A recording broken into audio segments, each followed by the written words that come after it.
The truck driver from a deadly turnpike crash. Devastating impacts on working families. Faces a judge. A local farm showing off its specialty. That's like the heart and soul of the farm. With a climate-controlled harvest. A cancer diagnosis. Restore integrity to the Justice Department. For a Florida native and former Attorney General. And Pope Leo rushes in help after a medical emergency in sweltering heat. These stories and more coming up on Newsbreak. Hello, South Florida. I'm Dylan Pizzay. I'm Julie Lascano. Today is May 25th, 2026. Live from the Lee Caplin School of Journalism and Media in North Miami, this is Caplin News. The driver in a deadly turnpike crash facing a judge. The truck deliverer is accused of killing 3 people on Florida's turnpike. He appeared in court yesterday in Fort Pierce. Troopers say Harjinder Singh made an illegal U-turn on the highway through an official use-only lane. During the hearing, the judge denied a motion seeking to quash a notice of appearance filed by an attorney connected to the case. Over the last year, United 6 has spoken to drivers, attorneys, families across the country who describe confusion, inconsistent enforcement, abrupt license cancellations, and devastating impacts on working families. Singh entered the United States illegally, and the accident has sparked a nationwide debate on whether undocumented immigrants should qualify for CDLs. And the death toll is expected to rise following a chemical implosion at a paper and packaging facility. It was Tuesday in Washington State. CNN reporter Sheila Hubbard has details on the tragedy. Rescue efforts have ended. Now first responders say they've shifted into recovery mode after a chemical tank rupture in Washington State. We're bracing ourselves for this being the deadliest industrial tragedy in modern Washington State history. The Nippon Dynawave Packaging Company facility is in Longview, about 130 miles south of Seattle. Tuesday morning, it became the site of a fatal implosion after a 900,000-gallon tank containing a chemical mixture used in the paper-making process ruptured. The blast killing some and chemically burning others. First responders, emergency workers, and nurses saw unthinkable horrors. Officials have not released any names of those killed, injured, or missing in Tuesday's incident, but one daughter identified her father, Gilbert Bernal, as one of the deceased, saying he was a beloved father and a one-of-a-kind grandfather. Gilbert was always willing to help anybody. Recovery efforts were halted Tuesday evening due to safety concerns about the unstable tank. Authorities said it was stable Wednesday, clearing the way for operations to continue. Slow, methodical, and deliberate. The priority is ensuring responder safety while treating every victim with the greatest dignity, care, and respect. Authorities did not say they expected to find any more survivors. I'm Sherelle Hubbard reporting. Law enforcement is continuing their manhunt for a homicide suspect that they were in pursuit of.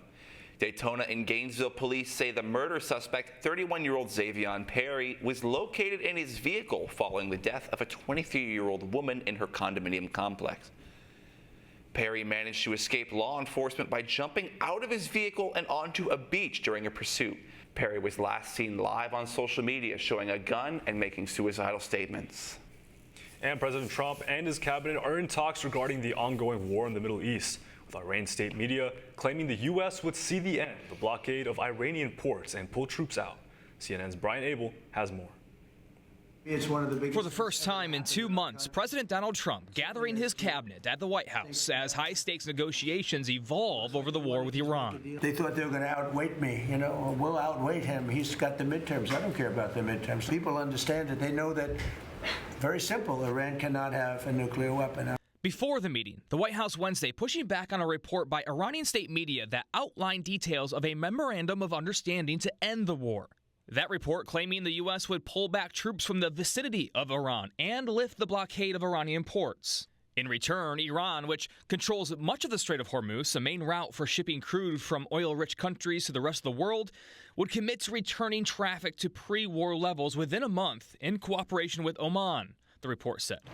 But the White House says nobody should believe what Iranian state TV puts out, calling the reports a complete fabrication. The response comes a day after the U.S. carried out what it called self-defense strikes, targeting Iranian missile launch sites and boats. As Secretary of State Marco Rubio said peace talks were being held up by disputes over wording. Trump saying this Wednesday.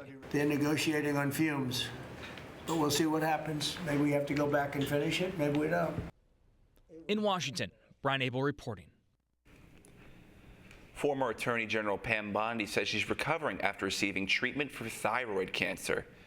Bondi says the diagnosis came shortly after President Trump fired her. She says the treatment involved surgery and that she is doing well but still undergoing recovery.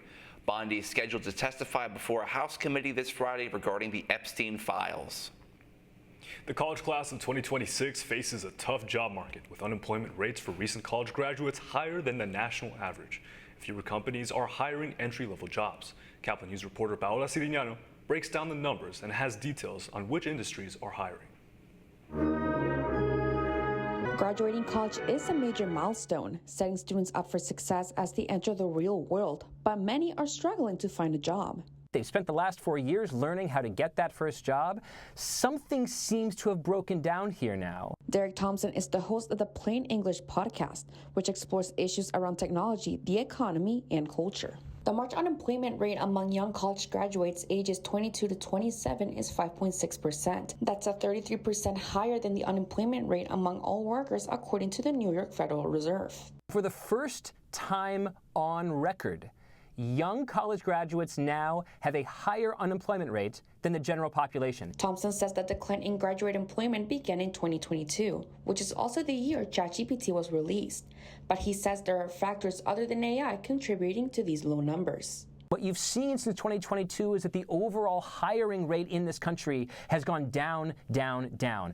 Recent data from hiring site ZipRecruiter found the number of entry-level job openings has decreased in the past 3 years. Yet the demand for entry-level jobs remains high, which means there's more competition to land one of those openings. It's kind of like the economy is a full house, right? Young people can't come in to the house, like the doors are locked, but everyone in the house, everyone who's older than 25, 30, they overwhelmingly have a job. But it's not all bad news.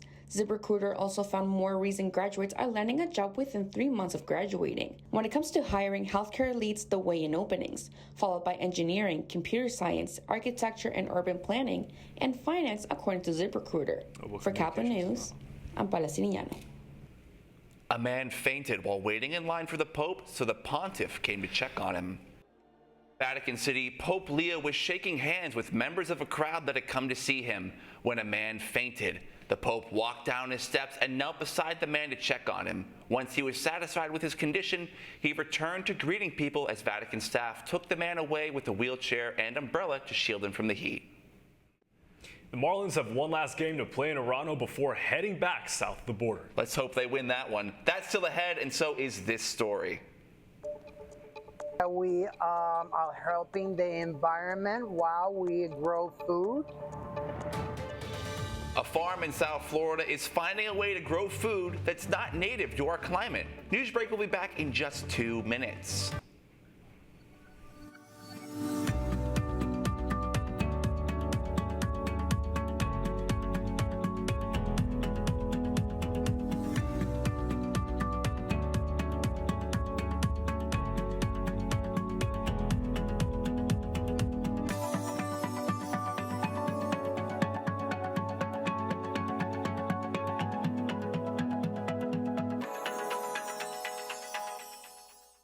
See us dream. See us remember. See us protest. You matter. Your feelings matter. Your identity matters. Everything about who you are matters. See us fight back. See us rebuild. See us shatter stereotypes. See us inspire. See us united. See us now. There are 16 million children struggling with hunger in America.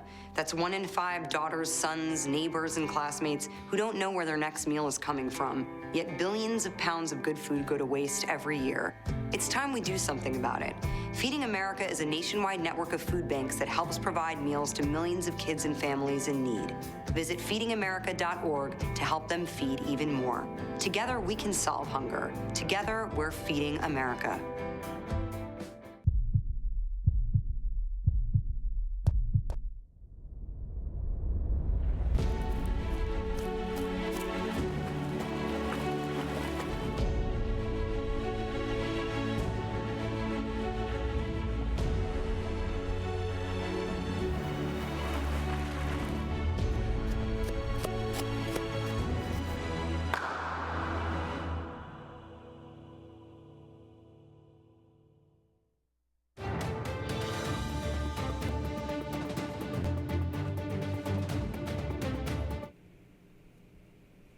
Climate control as rare mushrooms are grown in tropical South Florida. They're in high demand in upscale restaurants, but naturally they could not be grown outside here. Caplin's Alejandra Fonseca has more on these magical mushrooms.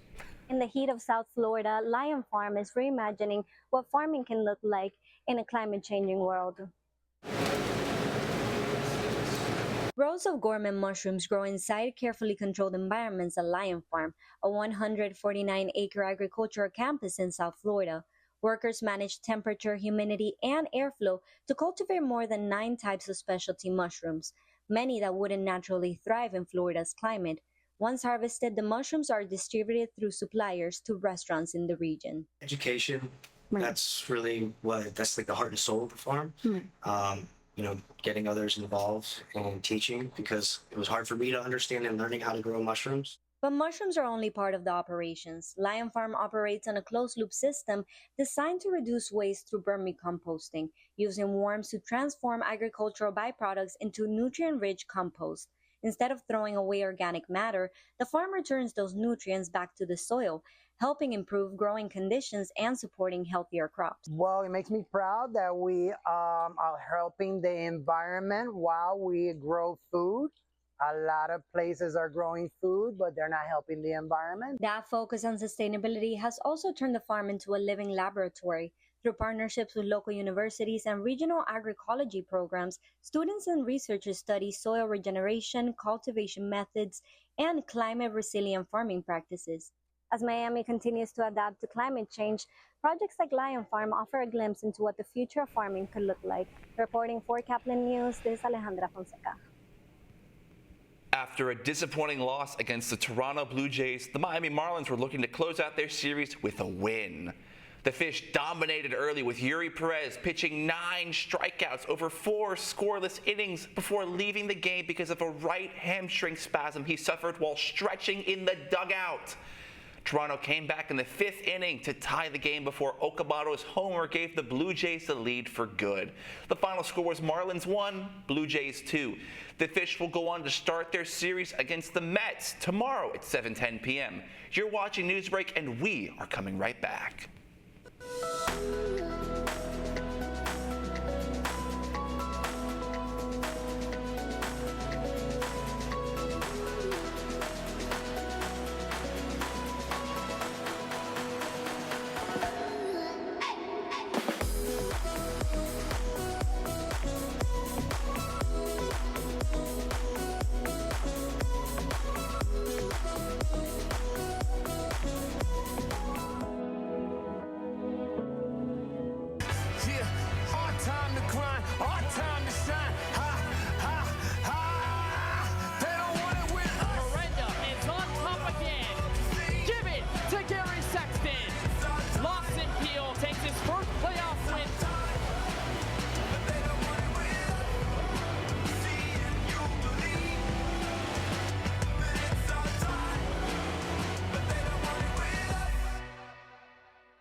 Radcliffe Art and Design Incubator is the velocity accompanying the fellow's rudder, as in a boat. Unless there is movement or action, the planned direction is of little consequence. We encourage the creative ideas into action, and from the experience of doing, we critically assess the feedback. adjust, and set out to rediscover the potentialities of an entrepreneurial mindset.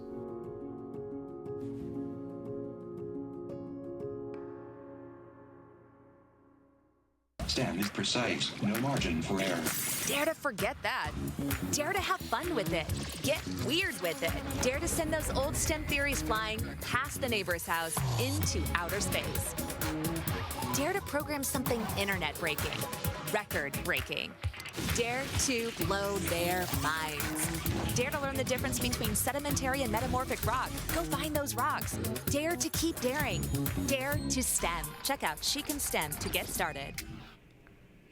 That's all the time we have for Newsbreak. Thank you so much for watching. I'm Julian Lascano. And I'm Dylan Bazay. Remember, you can get more news anytime at caplinnews.fiu.edu.